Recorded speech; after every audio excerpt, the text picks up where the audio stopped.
సంవత్సరాల తరబడి government job కోసం వేచి చూస్తున్నారా? కేవలం 8 నెలల్లో మీ కల నెరవేర్చుకోండి. వెంటనే కింది నెంబర్స్ కి కాల్ చేయండి. ఇప్పుడే కంట్రీ డిలైట్ యాప్ ని డౌన్లోడ్ చేసుకోండి. Download the country delight app now. నీటి వాటాలకు సంబంధించి రాజుకున్న వివాదం పాకిస్తాన్ ని ముక్కచెక్కలు చేయబోతుందా? సింధు దేశ్ వివాదం ఎక్కడ మొదలైంది? అసలు సింధు దేశ్ ఆవిర్భవించాలనేటువంటి వాదన బలపడడానికి ప్రధాన కారకులు ఎవరు? ఒకసారి విశ్లేషించేటువంటి ప్రయత్నం చేద్దాం. పాకిస్తాన్ ప్రభుత్వం ఒక కీలకమైన నిర్ణయం తీసుకుంది 2023లో. దేశానికి సంబంధించి సింధు జలాల వినియోగానికి సంబంధించినటువంటి నిర్ణయం అది. గ్రీన్ పాకిస్తాన్ ఇనిషియేటివ్ ప్రాజెక్టు పేరుతో తీసుకున్నటువంటి ఈ నిర్ణయం రాష్ట్రాల మధ్య చిచ్చు పెట్టింది. పాకిస్తాన్ మొత్తానికి కూడా దాదాపు 80% పైగా పాకిస్తాన్లోని భూభాగం మొత్తం కూడా సింధు రివర్ బేసిన్లోనే ఉంటుంది. సో సింధు రివర్ బేసిన్లో జరిగేటువంటి ఈ నీటి పంపకాల వ్యవహారం చాలా ముఖ్యమైనటువంటి పాత్ర పోషిస్తుంది. సో అదే క్రమంలో గ్రీన్ పాకిస్తాన్ ఇనిషియేటివ్ పేరిట తీసుకున్నటువంటి ఈ నిర్ణయం పాకిస్తాన్ అంతటికీ వర్తించేది కాదు, కేవలం పంజాబ్ ప్రావిన్స్ ప్రయోజనాల కోసమే తీసుకున్నటువంటి నిర్ణయం అని సింధులో ఉన్నటువంటి ఉద్యమకారులు రాజుకున్నటువంటి ఈ ఉద్యమానికి మొదటి బీజం పడింది అక్కడే. ఎందుకంటే పాకిస్తాన్లో కాశ్మీర్ ప్రాంతం నుంచి మొదలైనటువంటి సింధు నది జలాల ప్రవాహం పంజాబ్లో మొదట ఎక్కువ శాతం నీటి వినియోగానికి అవకాశం కల్పిస్తుంది. ఆ తర్వాత చివరి రాష్ట్రంగా సింధ్ రాష్ట్రం ఉంటుంది. నది పేరు రాష్ట్రానికి ఉన్నప్పటికీ కూడా నీటి చుక్కలు అందేటువంటి పరిస్థితి కూడా లేదనేటువంటి ఆందోళన సింధు ప్రజల్లో రోజు రోజుకి బలపడుతూ వచ్చింది. ఎప్పుడైతే ఈ గ్రీన్ పాకిస్తాన్ ఇనిషియేటివ్ ప్రాజెక్ట్ని అనౌన్స్ చేయడం, దేశానికి సంబంధించిన ప్రధానమంత్రి షాబాజ్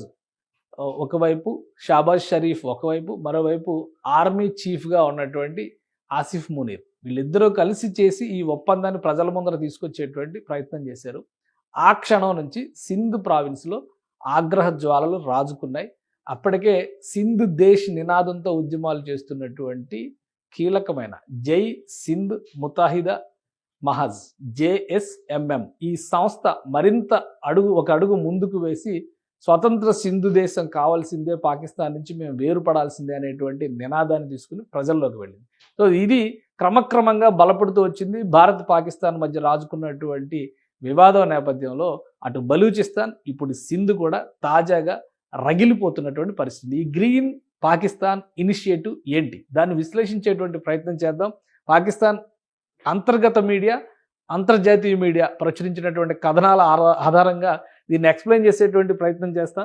ఎందుకంటే ఇది చాలా కీలకమైనటువంటి ప్రాజెక్టు పాకిస్తాన్కి సంబంధించి. అల్ జజీరా ఇది పాకిస్తాన్కి ఫేవర్గా వార్తలు రాసేటువంటి ఒక మీడియా సంస్థ, అంతర్జాతీయ మీడియా సంస్థ.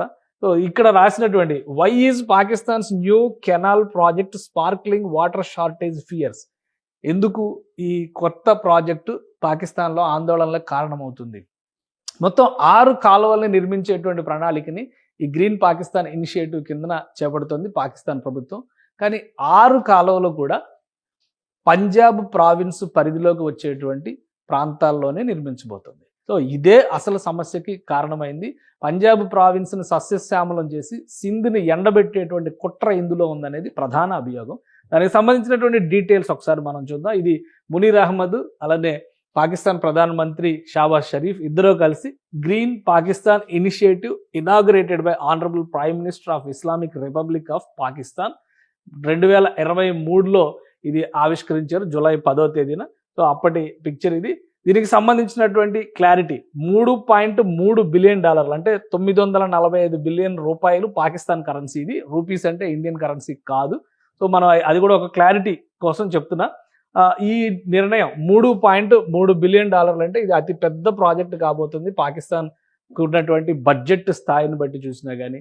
సో ఇక్కడ ఆసిమ్ మునీర్, ప్రైమ్ మినిస్టర్ షాబాజ్ షరీఫ్ 2023లో ఆవిష్కరించినటువంటి ప్రాజెక్ట్ ఇది. దీని ద్వారా జరిగేటువంటి ప్రయోజనాలు కూడా ఇక్కడ వివరించారు. దీనిలో ఒకసారి చూద్దాం. Inaugurated by Munir. అయితే మొత్తం కెనాల్ ప్రాజెక్ట్, ఇది ఒక మెగా ప్రాజెక్ట్.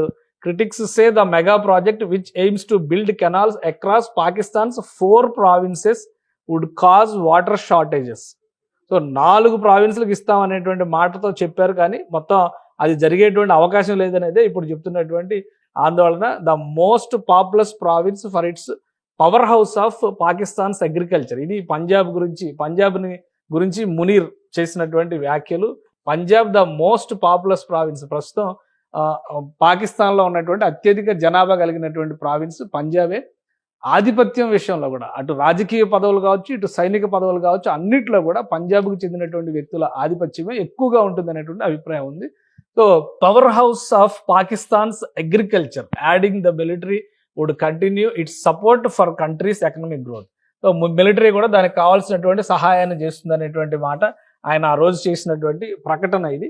సో దీని వలన జరిగినటువంటి ఈ మెగా ప్రాజెక్ట్ తీసుకొచ్చినటువంటి అనర్థాలు ఏంటంటే చాలా కీలకమైనవి. Numerous protests have taken place in the southern province of Sindh since the project was announced. ఈ ప్రాజెక్ట్ అనౌన్స్ చేసినప్పటి నుంచి కూడా దీనిపైన ఆందోళనలు జరుగుతూనే ఉన్నాయి. సింధ్ ప్రావిన్స్ లో ప్రధానంగా ఈ ఆందోళనలు జరుగుతున్నాయి. Why have people protested in Sindh, దీనికి సంబంధించి కూడా ఒక క్లారిటీ ఇచ్చారు.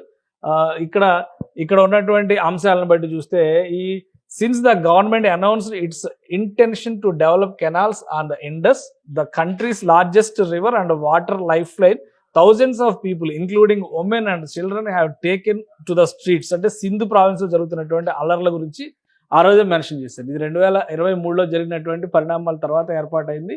So Sindh depends on water from Indus river system for drinking as well as agriculture purpose.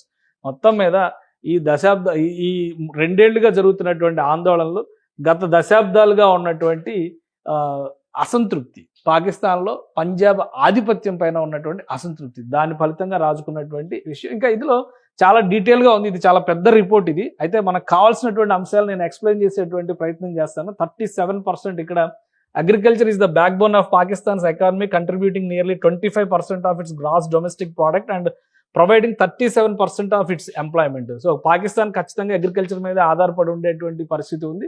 అలానే గత కొంతకాలంగా అంటే ఈ 18 నెలల్లో ఎప్పుడైతే ఈ ప్రాజెక్ట్ని అనౌన్స్ చేశారో అప్పటి నుంచి కూడా ఇక్కడ ఒక ఇనిషియేటివ్ తీసుకుని ఆ కాలువల నిర్మాణానికి సంబంధించి ఇవన్నీ కూడా పంజాబ్లో ఉన్నటువంటి దెరావర్, ఫిరోజా, అలానే బహవల్పూర్, మిరోట్, ఫోర్ట్ అబ్బాస్ ఈ ప్రాంతాలన్నింటినీ కూడా ఐడెంటిఫై చేశారు. ఈ ప్రపోజ్డ్ ఫార్మ్ ల్యాండ్స్ ఇక్కడ కార్పొరేట్ వ్యవసాయం చేసేందుకు కావాల్సినటువంటి ప్రణాళికని పాకిస్తాన్ ప్రభుత్వం సిద్ధం చేస్తుంది. అంటే సింధు జలాలను ఉపయోగించేటువంటి క్రమంలో 6 కాలువలని తవ్వి ఆ కాలువలు వెళ్ళేటువంటి మార్గంలో ఉన్నటువంటి ప్రాంతాలన్నింటినీ కూడా సస్యశ్యామలం చేసేందుకు కార్పొరేట్ వ్యవసాయం అక్కడ చేయబోతుంది. ఆల్రెడీ స్టార్ట్ చేశారు. ఆ ఇనిషియేషన్లో ఆధారంగానే ఈ ప్రాజెక్ట్ ఈ రిపోర్ట్ని రాశారు. 18 నెలల్లో జరిగినటువంటి పరిణామాలు 4.8 million acres of barren land, అంటే ఇన్ని ఎకరాలు 4.8 అంటే 48 లక్షల ఎకరాల భూముల్ని ఇక్కడ మొత్తం కూడా బ్యారన్ ల్యాండ్స్ని సస్యశ్యామలం చేయాలనేది వీళ్ళ టార్గెట్. అందులో భాగంగా ఒక పైలట్ ప్రాజెక్ట్గా ఈ కెనాల్ సిస్టమ్ని Cholistan canal and why is it important. ఇది చోలిస్తాన్ అనేది పాకిస్తాన్లో పంజాబ్లో ఉన్నటువంటి ఒక కీలకమైనటువంటి భూభాగం. సో అక్కడ 90% of Cholistan desert borders of India, ఈ మొత్తం కూడా భారత సరిహద్దుల్లో ఉండేటువంటి గ్రామాలే. సో అక్కడ ఒక వ్యవసాయం చేశారు ఆ ప్రాంతానికి సంబంధించి before and after corporate farming. ఇది ఒకసారి చూస్తే కనుక గత 18 నెలల్లో 2023 జూలైలో ఈ ప్రాజెక్టు ప్రారంభించిన కాడి నుంచి చోలిస్తాన్ ప్రాంతంలో సాగుకు కావాల్సినటువంటి నీటి మళ్లింపు ప్రక్రియ జరిగింది. అక్కడ కొన్ని ప్రాంతాల్లో సాగు ప్రక్రియను కూడా మొదలుపెట్టారు. ఒకసారి మనం చూస్తే ఇది రిపోర్ట్ మనం చెప్తుంది కాదు, ఇది అల్ జజీరా పబ్లిష్ చేసినటువంటి ఇంటర్నేషనల్ రిపోర్ట్. ఇది the Marod area in Cholistan is one of the earliest examples of where the Green Pakistan Initiative has attempted corporate farming over the past 18 months. గత 18 నెలలుగా జరిగినటువంటి పరిస్థితిలో ఇది March 18, 2024లో తీసినటువంటి దృశ్యం. ఆ తర్వాత మళ్ళీ March 18, 2025లో తీసినటువంటి దృశ్యం. సో ఈ సర్కిల్స్ అన్ని కూడా గ్రీన్ హబ్స్గా మారుతున్నాయి. నీటి మళ్లింపు ఫలితంగా అక్కడ సాగు చేసేటువంటి వెసులుబాటు వచ్చింది. చోలిస్తాన్ అనేది మన దార్ ఎడారికి ఆనుకుని ఉన్నటువంటి ప్రాంతం. ఆ ఎడారి భూములు కూడా అక్కడ విస్తరించి ఉంటాయి. సో దీన్ని సస్యశ్యామలం చేయడం అనేది ఒక ప్రధానమైన టార్గెట్గా పాకిస్తాన్ ప్రభుత్వం తీసుకుంది.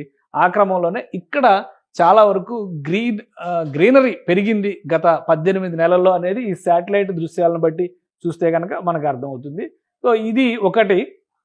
రెండవది ఏంటంటే చోలిస్తాన్ ప్రాంతంలో ఇప్పుడు ఉన్నటువంటి వాటర్ రిసోర్సెస్ కిందకు వెళ్ళేటువంటి క్రమంలో the proposed plan for canal states that they will be fed by excess flood waters from the India controlled Sutlej river నుంచి వచ్చేటువంటి వాటిని దిగువకు వదిలేటువంటి అవకాశం. ఎందుకంటే సట్లెజ్ రివర్ మీద ఎక్కువ పూర్తి హక్కులు అక్కడ సింధు నదికి సంబంధించి తూర్పు నదులు పశ్చిమ నదులను విభజించారు. పశ్చిమ నదులపైన పూర్తి హక్కులు పాకిస్తాన్కి అప్పుడు ఇండస్ రివర్ వాటర్ ట్రీటీలో భాగంగా ఉన్నటువంటి అంశం. అయితే ఇప్పుడు ఆ ఇండస్ రివర్ వాటర్ ట్రీటీని భారతదేశం పక్కన పెట్టింది కాబట్టి పరిస్థితులు ఇంకా దయనీయంగా మారేటువంటి అవకాశం ఉంటుంది. సట్లెజ్ వాటర్కి సంబంధించినటువంటి నీటిని దిగువకు వదిలేటువంటి వెసులుబాటు పైన ఇది however the critics argue that relying solely on flood water is unreliable proposition. అంటే వరద నీటిని దానికి ఉపయోగిస్తాం అనేటువంటి చెప్పారు. దానివల్ల సమస్యలు పెరుగుతాయి. ఈ అనుమానాల వల్లనే సింధు ప్రావిన్స్లో అల్లర్లు విపరీతంగా పెరుగుతున్నాయి అనేది చెప్తున్నారు. మొత్తం ఈ కెనాల్ సిస్టమ్ ఏ విధంగా proposed Cholistan canal system, Cholistan canal system is one of 6 canals planned by Green Pakistan Initiative. 176 kilometers has 3 branches with a total capacity of 4,120 cusics of water. However, many farmers in Sindh object that construction, saying it could affect their access to water. అది అసలు main point ఏంటంటే ఈ ఇష్యూలో ఈ చోలిస్తాన్ canal అనేది Sutlej river నుంచి వచ్చేటువంటి అదనపు జలాలు, వరద జలాల వినియోగం కోసం కడుతున్నట్టుగా, అది కూడా 176 కిలోమీటర్ల దూరం నిర్మించేటువంటి కెనాల్ ఇది కట్టిన తర్వాత సింధు నది నుంచి సింధు రాష్ట్రానికి వచ్చేటువంటి నీటి వనరులు అపారంగా తగ్గిపోతాయి అనేటువంటి అనుమానం అక్కడ ఉన్నటువంటి రైతాంగానికి విపరీతంగా ఉంది. సో దాని ఫలితంగానే ఒక్కొక్కటిగా ఈ ఆందోళన పరంపర రాజుకుంది. దాన్ని ఇప్పుడు పరాకాష్ఠని పాకిస్తాన్ ప్రభుత్వం చవి చూస్తుంది. సో ఈ కెనాల్కి సంబంధించినటువంటి ప్లానింగ్ ఏ విధంగా ఉంది అది కూడా ఇందులో ఈ డేటాలో ఇచ్చారు. ఒకసారి మనం చూస్తే కనుక మొత్తం చోలిస్తాన్ కెనాల్ ఇది 4,200 క్యూసిక్స్ వాటర్ తీసుకొస్తుంది. మరోడ్ బ్రాంచ్ ఇది 1,300 క్యూసిక్స్ వాటర్ తీసుకొస్తుంది. ఇక్కడేమో దెరావర్ బ్రాంచ్ 1,700 క్యూసిక్స్ వాటర్ తీసుకొస్తుంది. చోలిస్తాన్ ఈస్ట్ కెనాల్ 3,14,000 ఏకర్స్కి ఇక్కడ ఇది నీటి మళ్లింపు అనేది జరుగుతుంది. మొత్తం మీద మరోట్, ఫోర్ట్ అబ్బాస్ ఈ ప్రాంతాలన్నీ కూడా చోలిస్తాన్లో 4 లక్షల ఎకరాలని సస్యశ్యామలం చేస్తుంది. చోలిస్తాన్ అనేది పూర్తిగా ఒక ఎడారి ప్రాంతం అనేటువంటి అభిప్రాయం ఉంది. అలాంటి ఎడారి ప్రాంతాన్ని సస్యశ్యామలం చేసేందుకు సింధు ప్రావిన్స్ని ఎండబెట్టేటువంటి కుట్ర జరుగుతుంది అనేది ప్రధానమైనటువంటి అభియోగం. సింధు ప్రావిన్స్ పూర్తిగా సింధు నది జలాలపైన ఆధారపడి సాగు కానీ, మత్స్యకారులు బతికేటువంటి పరిస్థితి కానీ, తాగునీటికి సంబంధించినటువంటి అవసరాలు కూడా పూర్తిగా దీనిపైనే ఆధారపడి ఉంటాయి. సో వీటన్నిటిని కూడా దెబ్బతీయడం ద్వారా పాకిస్తాన్లో ఉన్నటువంటి ప్రభుత్వం కేవలం పంజాబ్ రాష్ట్ర ప్రయోజనాలే లక్ష్యంగా ప్రస్తుతం పనిచేస్తుంది అనేది ప్రధానమైనటువంటి ఆరోపణ. ఒకసారి అసలు పాకిస్తాన్ జాగ్రఫీ చూద్దాం మనం. ఇది ఎలా ఉంటుంది, ఎక్కడి నుంచి నది ఎలా వస్తుంది అనేది కూడా దీంతో మనకి క్లారిటీ వస్తుంది. సో ఇది పాకిస్తాన్ మ్యాప్. ఒకసారి మనం పాకిస్తాన్ మ్యాప్లో క్లారిటీ చూస్తే కనుక ఈ గ్రీన్ ఏరియా అంతా కూడా ఇది పంజాబ్ ప్రావిన్స్. ఇప్పుడు మనం చెప్పినటువంటి చోలిస్తాన్ ప్రాంతం అంతా కూడా ఈ ప్రాంతంలో ఉంటుంది. ఈ బహవల్పూర్ ఈ ప్రాంతం అంటే ఇది ఆల్మోస్ట్ ఇండియా బార్డర్ అనమాట. ఇండియాకి రాజస్థాన్ దగ్గరకు వచ్చేటువంటి ప్రాంతం ఇది. సో సింధ్ రాష్ట్రం పంజాబ్ తర్వాత ఇక్కడ ఉంటుంది. సో ఇక్కడ వచ్చేటువంటి క్రమంలో సింధు రాష్ట్రంలోనే ఇక్కడ అరేబియా సముద్రంలో సింధు నది జలాలు కూడా కలుస్తాయి. కానీ ఈ జమ్మూ కాశ్మీర్లో మొదలైనటువంటి సింధు నది, దీనికి మధ్యలో అనేక ఉపనదులు జీలం, చీనాబ్, అలానే సట్లెజ్, రావి, బియాస్ ఇవన్నీ కూడా ఇక్కడ పంజాబ్ దగ్గరే కలుస్తాయి. ఈ నదులన్నీ కలిసిన తర్వాత ఒక మహానదిగా ఇక్కడ రూపాంతరం చెందుతుంది. ఇక్కడ ఈ మార్గంలో వెళ్ళిపోయేటువంటి దాన్ని ఇప్పుడు కాలువల రూపంలో ఈ ప్రాంతానికి మళ్లింపు, ఇదే గ్రీన్ పాకిస్తాన్ ఇనిషియేటివ్ అనేది చెబుతుంది. సో దిగువన ఉన్నటువంటి రాష్ట్రం కాబట్టి సింధ్ రాష్ట్ర ప్రయోజనాలు అనేది ఒక ప్రధానమైనటువంటి సమస్యగా మారిపోయింది. దీనిపైనే అక్కడ పుట్టినటువంటి ఆందోళన చివరికి జై సింధ్ ముతాహిద్ మహజ్ కింద మారిపోయింది. JSMM పేరుతో అతిపెద్ద ఆందోళనగా రూపాంతరం చెందుతుంది.